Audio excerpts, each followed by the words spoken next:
Assalamu alaikum. My name is Safa Shahnawaz, and today I am here to present you with the topic the United Nations and its objectives. To begin my presentation, let's have a look at the history of the United Nations organization. The United Nations is an international organization founded in 1945 that aims to promote peace and understanding between nations.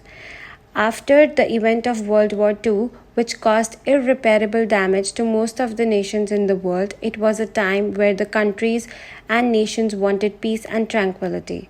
In the same year, 51 countries met at a conference held in San Francisco to sign a document which was the United Nations Charter founding the United Nations Organization, or the UNO.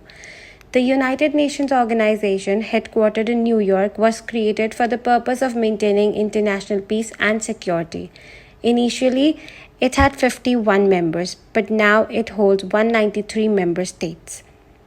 The UNO was basically created to replace the League of Nations, which was created during the First World War to promote international cooperation and to achieve peace and security. However, this League of Nations failed due to World War II, and United Nations was formed to take its place.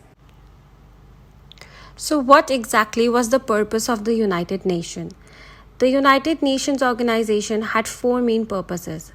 The one, to keep peace throughout the world. Second, to develop friendly relationships among nations. Third, to help nations work together to improve the lives of poor people, to conquer hunger, disease, illiteracy, and to encourage respect for each other's rights and freedoms. Also, to be a center for harmonizing the actions of nations to achieve these goals. Now, moving towards the structure of the United Nations. The United Nations organization has 6 principal organs which are very important for its operations to go smoothly. The number 1, the General Assembly. The United Nations General Assembly is headquartered in New York, where all the member states gather to discuss various issues relating to international law, security, and peace. Security Council. The Security Council has the responsibility to maintain international peace and security whenever peace is threatened. It has 15 members, 5 permanent members, and 10 temporary members. The third, Economic and Social Council. The Economic and Social Council promotes sustainable development with regard to economic, social, and environmental matters. Fourth, Trusteeship Council. It was established in order to supervise the 11 trust territories that were placed under the administration of 7 member states. The Council suspended its activities in the year 1994, and now all territories are independent. Fifth, the International Court of Justice, ICJ. The ICJ is the principal judicial organ of the United Nations, having its headquarters in Netherlands. The last, sixth principle is the United Nations Secretariat. The Secretariat carries out the day-to-day work of the UN, such as preparing the reports, making analysis, researching, etc., that are the General Assembly and other principal organs have mandated.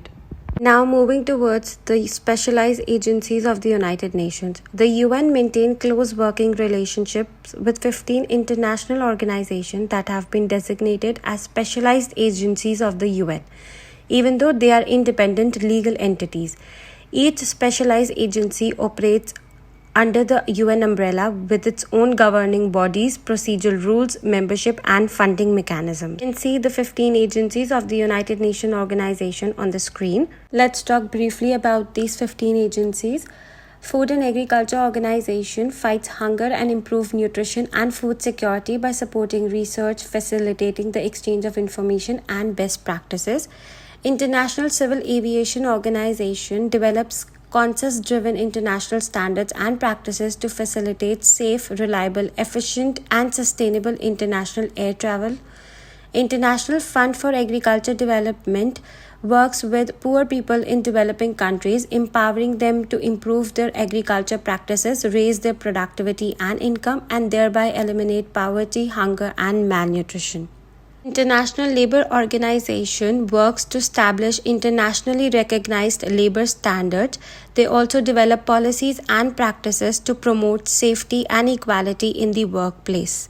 The International Monetary Fund, or the IMF, works to maintain the stability of the international monetary system and mitigate the impact of financial crisis.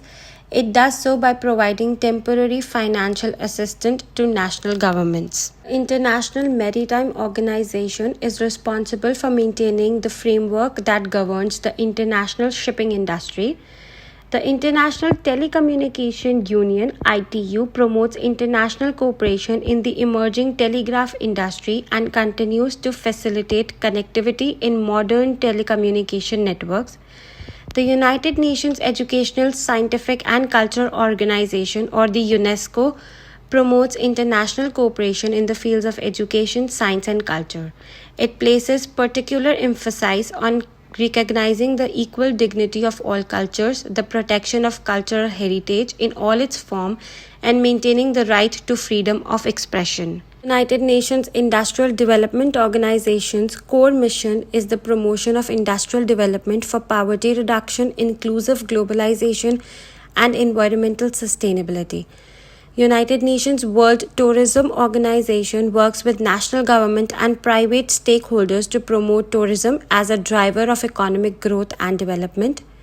Universal Postal Union has set the rules for international mail and parcel delivery.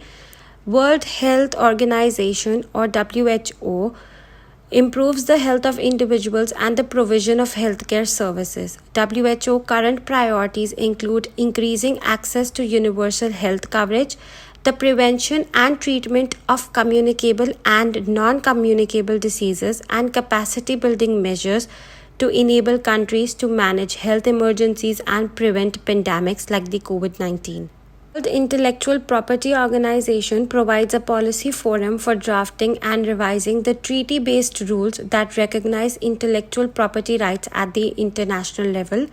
World Meteorological Organization promotes international cooperation and coordination among the national meteorological and hydrological services that monitor the weather and climate conditions.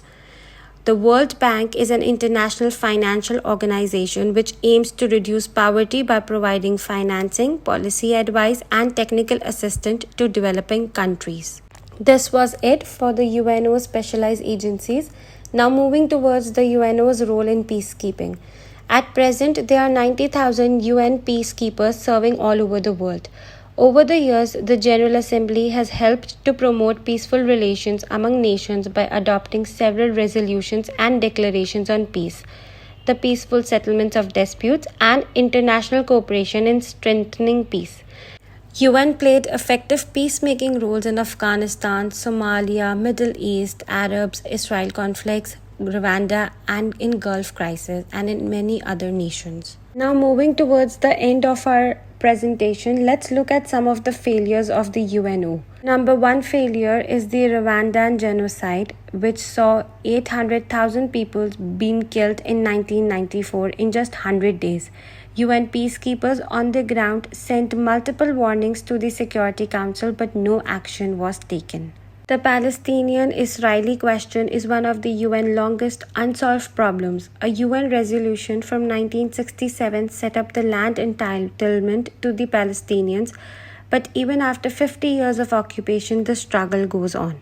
One big and very impactful failure of the UNO is the elimination of Islamophobia. The Western countries link Islam and Muslims with terrorism mainly because of the 9/11 attack. After many years of struggle, UNO in 2022 was able to recognize International Day to Combat Islamophobia, an international observance which takes place on 15th of March every year in 140 countries worldwide. This was done after the former Prime Minister of Pakistan, Imran Khan, pressured UNO to solve this issue by conducting debate of the 76th session of General Assembly in New York in September, and also conducted 2 OIC sessions in Pakistan. This was it for my presentation today. Thank you everyone.